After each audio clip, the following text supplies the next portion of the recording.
To our YouTube channel. My name is Ganesh Dev Jaiswal. आप लोग के सामने लेक्चर नंबर 4 प्रस्तुत करने वाला हूं। लेक्चर 3 तक अपलोड हो गए हैं वीडियोज, उसको आप लोग देखिए। अगर उसको आप लोग देखेंगे तभी मेरा मोटिवेट होगा, समझ में आए ना। इसको हम लोग देखेंगे difference between crystalline solids and amorphous solids on the basis of properties या मेनी प्रॉपर्टी या डिफरेंट प्रॉपर्टीज। देखिए क्रिस्टलीय ठोस, इसको क्रमांक 1 क्रमांक गुण क्रिस्टलीय ठोस और अक्रिस्टलीय ठोस। इसमें पहला पॉइंट है क्या, गलनांक व क्वथनांक। इसका गलनांक व क्वथनांक क्या होता है, निश्चित। निश्चित होने का अर्थ ये होता है कि जैसे कोई क्या कहते हैं NaCl है, NaCl, अगर इस NaCl को इसको गलाया जाए, मतलब इसको गलाया जाए मतलब पिघलाया जाए या मोल्टेन अवस्था में ले आया जाए तो एक निश्चित ताप पर मोल्टेन अवस्था में आएगा। इसलिए इसका जो क्या कहते हैं गलनांक होता है वो निश्चित होता है। अब मोल्टेन के बाद क्या कहते हैं, अगर इसको वाष्प की अवस्था में लेकर आएंगे, वाष्प की अवस्था में, तो एक निश्चित तापमान पर भी क्या कहते हैं ये वाष्प अवस्था में जाएगा। इसलिए इसका क्वथनांक भी क्या होता है, निश्चित। समझ में आया ना। और इसमें इस पॉइंट में क्या कहते हैं, जैसे रबड़ को हम लोग देखेंगे। रबड़ का जैसे एक ट्यूब ले लेते हैं, रबड़ का एग्जांपल एक ट्यूब होता है। अगर ताप दिया जाए किनारे, अगर यहाँ पर किनारे तापमान दिया जाए तो यहाँ थोड़ा बहुत नरम महसूस हो जाते हैं, नरम हो जाते हैं। तो यही तापमान जैसे यहाँ 100 किलो जूल ऊर्जा दिया गया तो यहाँ जो उसके बगल में जो रबड़ है वहां पर 80 किलो जूल देना पड़ेगा। इसलिए क्या कहते हैं इसका जो गलनांक व क्वथनांक होता है वो अनिश्चित होते हैं। दूसरा पॉइंट है विदलन गुण। विदलन गुण में क्या कहते हैं, अस्पष्ट विदलन और अस्पष्ट विदलन। अस्पष्ट विदलन का मतलब ये है जैसे NaCl का कोई क्रिस्टल है या NaCl का कोई ढेर है, मार्केट में आप लोग देखते होंगे। NaCl को अगर क्या कहते हैं काटा जाए किसी चिकने औजार से या धारदार औजार से अगर काटा जाए तो इसकी सतह जो होगी वो चिकनी सतह दिखाई देगी। और अस्पष्ट विदलन जैसे रबड़ को अगर काटा जाए, रबड़ को अगर काटेंगे तो वो क्या कहते हैं खुरदरी थोड़ा बहुत दिखाई देगी, चाहे आप जो धारदार से औजार से काटने पर ये क्या कहते हैं अस्पष्ट विदलन दिखाई देगा। और इसकी प्रकृति, इसकी वास्तविक ठोस होती है, ये आभासी ठोस होती है। कणों की व्यवस्था क्या होती है, दीर्घपरासी व्यवस्था और लघुपरासी व्यवस्था। ये लॉन्ग रेंज अरेंजमेंट होता है, लॉन्ग रेंज अरेंजमेंट, इसको कहते हैं short range arrangement. Long range arrangement का मतलब होता है ईंट के ऊपर ईंट, मतलब NaCl के क्रिस्टल बहुत से बनाए जा सकते हैं, बहुत दूर तक। और लघुपरासी व्यवस्था का मतलब जैसे कोई रबड़ है तो रबड़ क्या कहते हैं, रबड़ की कंपनियों में छोटे छोटे रबड़ बनाए जाते हैं, इसीलिए इसे लघुपरासी व्यवस्था भी कहते हैं। उसके बाद हम लोग पांचवा पॉइंट हम लोग देखेंगे। पांचवा पॉइंट क्या होता है, पांचवा पॉइंट है क्या, पांचवा पॉइंट है ज्यामिति।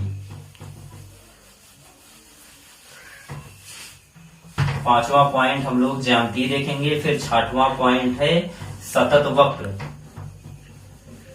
कूलिंग कर्व जिसे बोलते हैं, मतलब शीतलन वक्र। और क्या कहते हैं सातवां पॉइंट है दैशिकता, जो कि हम लोग इसके पिछले वीडियो में अच्छे तरीके से पढ़ चुके हैं, मगर उसको एक बार और देख लेंगे और थोड़ा अच्छे तरीके से जानकारी ले लेंगे। बहुत से बच्चों का कमेंट आया था कि दैशिकता नहीं समझ में आया, तो उसको हम लोग देख लेंगे दैशिकता के और अच्छे में।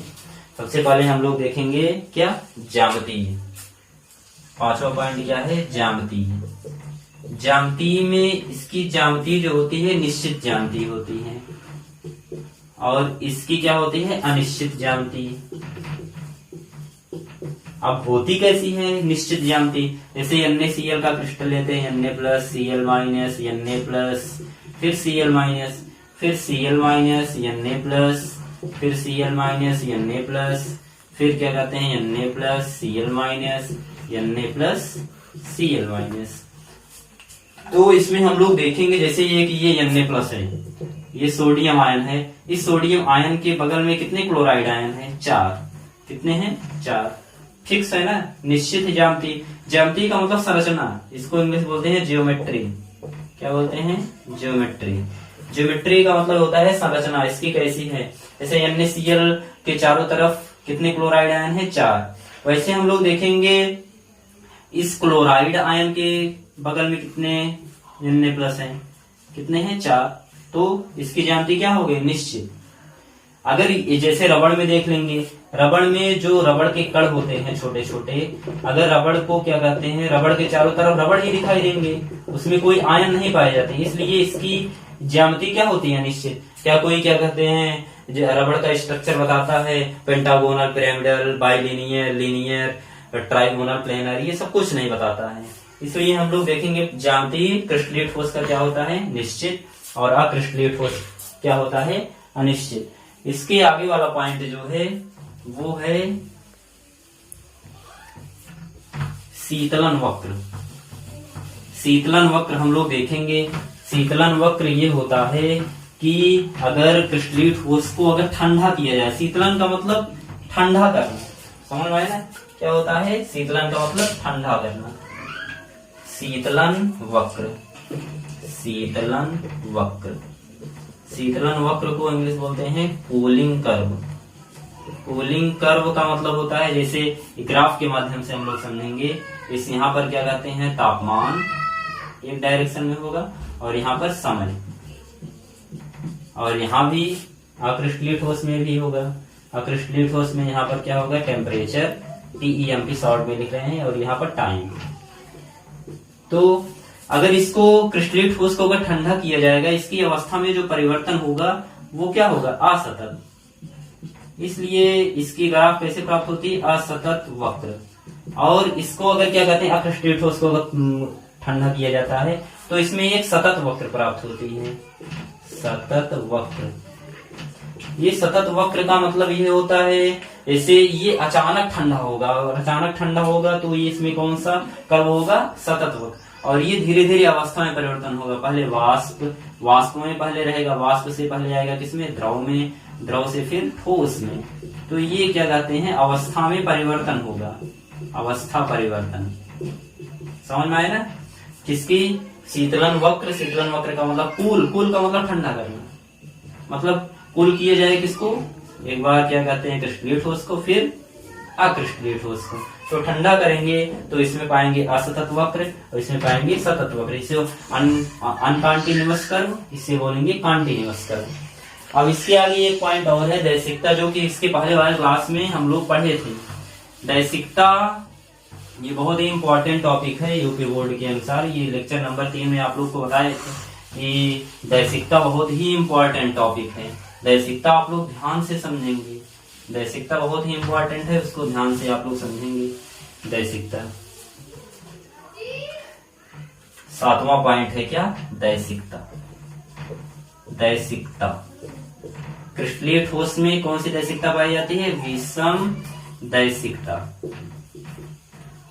विषम दैशिकता। इसमें कौन सा दैशिकता पाया जाता है, समदैशिकता। ये समदैशिकता का मतलब होता है, देखिए विषम का मतलब अलग, और दैशिकता का मतलब दिशा, अलग अलग दिशा से देखा जाएगा क्रिस्टल को। और ये क्या कहते हैं, सम, सम का मतलब समान, और दैशिकता का मतलब दिशा। मतलब ये अलग अलग कण दिखाई देंगे दिशा में, इसमें समान कण दिखाई देंगे दिशा में। अब देखते हैं कैसे हम लोग, Na plus Cl minus, Na plus Cl minus, यहाँ पर क्या कहते हैं Cl माइनस, Na प्लस, यहाँ Cl माइनस, और यहाँ Na प्लस, यहाँ Na प्लस, यहाँ Cl माइनस, यहाँ Na प्लस, और यहाँ Cl माइनस। तो इसको हम लोग देखेंगे, जैसे एक क्या कहते हैं दिशा ये की, यहाँ से हम लोग अपना आंख लगाकर देख रहे हैं, और एक लाइन क्या कहते हैं ये है, एक लाइन हम ये खींच देते हैं, एक दिशा ये, एक दिशा ये हो गया, एक दिशा ये, और एक दिशा ये। क्या इस दिशा, दोनों दिशा में जो कण हैं उनकी व्यवस्था क्या समान है। जैसे देखिए यहाँ सोडियम आयन है, और यहाँ इस लाइन जो गया है, लाइन के दाहिने साइड में सोडियम आयन है, और इसके बाएं साइड क्लोराइड आयन, इसके बाएं साइड में क्लोराइड आयन, फिर सोडियम आयन, फिर यहाँ सोडियम आयन, इसके बगल फिर और आगे क्रिस्टल होगा तो यहाँ क्लोराइड आयन होगा। तो यहाँ से हम लोग देखने के बाद इस जो एक लाइन खींचा गया है, एरो जो खींचा गया है, इसके दाहिनी साइड में सभी क्या है, Na प्लस, इस बाएं साइड में क्या है, क्लोराइड आयन। क्या इस लाइन से भी वही क्या कहते हैं Na प्लस Cl माइनस दिख रहे हैं, नहीं, देखिए कैसे देखें, Na+ दाहिने साइड में क्या है Na+, बगल में क्या है क्लोराइड आयन, यहाँ क्या है क्लोराइड आयन, यहाँ Na+, मतलब देखिए डिफरेंट हो जा रहा है। इसलिए क्या होता है, कौन सी दैशिकता होता है, विषम दैशिकता। इसे बोलते हैं इंग्लिश में एनाइसोट्रॉपिक, एनाइसोट्रॉपिक। देखिए एनाइसोट्रॉपिक इन नेचर, ये बहुत ही इंपॉर्टेंट है। एनाइसोट्रॉपिक बहुत, एनाइसोट्रॉपिक किस ठोस में पाया जाता है, क्रिस्टलाइन सॉलिड्स में। और ये समदैशिकता का मतलब है, जैसे क्या कहते हैं, एक रबड़ का हम लोग डायग्राम देख लेते हैं ओवरव्यू में, तो इसको इस दिशा में काटें चाहे इस दिशा में काटें, रबड़ रबड़ ही दिखाई देंगे। इस दिशा में भी रबड़ होंगे, यहाँ भी रबड़ होंगे, यहाँ भी रबड़ होंगे, यहाँ रबड़ होंगे, मतलब दिशा चाहे जो भी हो, तो उसमें कण की जो व्यवस्था होगी वो क्या कहते हैं, समान होगी। इसलिए ये कौन सा दैशिकता प्रदर्शित करेंगे, समदैशिकता। इसको बोलते हैं isotropic in nature, isotropic in nature. किसमें पाए जाएंगे आइसोट्रॉपिक इन नेचर, अक्रिस्टलीय ठोस में। अक्रिस्टलीय ठोस को बोलते हैं इंग्लिश में एमॉर्फस सॉलिड, एमॉर्फस सॉलिड्स। ये आप लोग का टॉपिक खत्म हो गया है। इसके आगे हम लोग लेक्चर 5 में हम लोग पढ़ेंगे क्या कहते हैं, क्रिस्टलीय ठोस का वर्गीकरण। क्रिस्टलीय ठोस में हम लोग पढ़ेंगे ठोसों के बारे में, क्या कहते हैं ठोसों के बारे में हम लोग पढ़ेंगे, सब संयोजक ठोस, आयनिक ठोस, धात्विक ठोस, आणविक ठोस, ये सब आप लोग नेक्स्ट क्लास में लगेगा। आप लोग इसको जितना देखेंगे मैं उतना ही वीडियो बनाऊंगा। Okay, thank you very much.